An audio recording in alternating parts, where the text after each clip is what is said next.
जय श्री राम।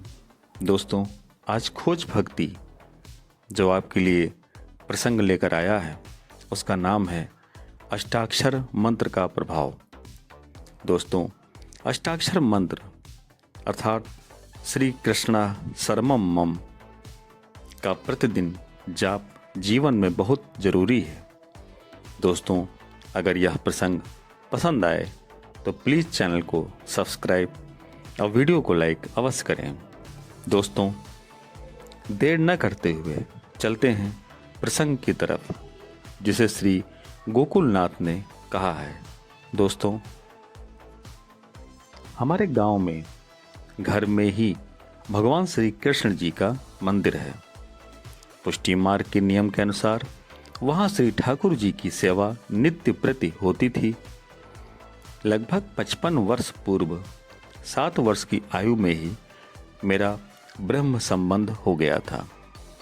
मेरे बाल मस्तिष्क पर मेरी माताजी द्वारा यह प्रभाव डाल दिया गया था कि नित्य अष्टाक्षर मंत्र श्री कृष्णा शरणम मम का जप करने से हर प्रकार का कष्ट दूर हो जाता है।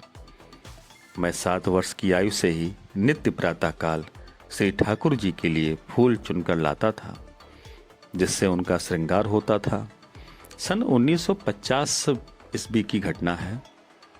भादो कृष्ण पक्ष था। गांव में कालरा फैला हुआ था। मैं नित्य की तरह अष्टाक्षर मंत्र का जप करते हुए डोलची लेकर फुलवारी से फूल चुनने के लिए चला गया। अमावस्या की काली अंधेरी रात थी। प्रातः के 4 बज रहे थे। गांव की गलियों में सन्नाटा छाया था। किसी किसी घर से बच्चों के रोने की आवाज़ आ रही थी। फुलवारी गांव से आधा किलोमीटर दूर एक तालाब के समीप थी। वहां प्राइमरी पाठशाला एवं शंकर जी का मंदिर आज भी है। वहीं पर लाहौरी ईंट से बना हुआ एक बहुत बड़ा सा कुआं भी है। दोस्तों, उस दिन मुझे फुलवारी से फूल नहीं मिले। संभवतः मंदिर के पुजारी ने पहले ही तोड़ लिए थे। सर्प, बिच्छू आदि के डर से मैं अनवरत श्री कृष्णा शरणम मम जप बोलकर किए जा रहा था और जप को कंटिन्यू मन में श्री कृष्णा शरणम मम बोल रहा था। चारों ओर सन्नाटा था। मुझे चिंता हुई कि आज फूल के अभाव में श्री ठाकुर जी का श्रृंगार नहीं हो पाएगा। दोस्तों, एक कनेर का पुराना पेड़ उस कुएं के किनारे था। मुझे ऐसा लगा कि संभवतः उस पर कनेर के पुष्प हैं। मैं कंधे पर डोलची लटकाए कनेर के पेड़ पर चढ़ गया। ऊपर की डाल से 15-20 फूल ही तोड़ पाया था कि पैर के नीचे की डाल टूट गई। मैं जल से भरे कुएं में गिर गया। उसके बाद मुझे याद नहीं कि क्या हुआ। जब होश आया तो देखा कि मेरी छाती में रस्सी बंधी थी। मुझे खींचकर बाहर निकाला गया था। सैकड़ों लोग जमा थे। हमारे घर के लोग रो रहे थे। रस्सी खुलते ही मैं तेजी से गांव की ओर भागा, यह कहते हुए कि आज ठाकुर जी की पूजा नहीं हुई होगी।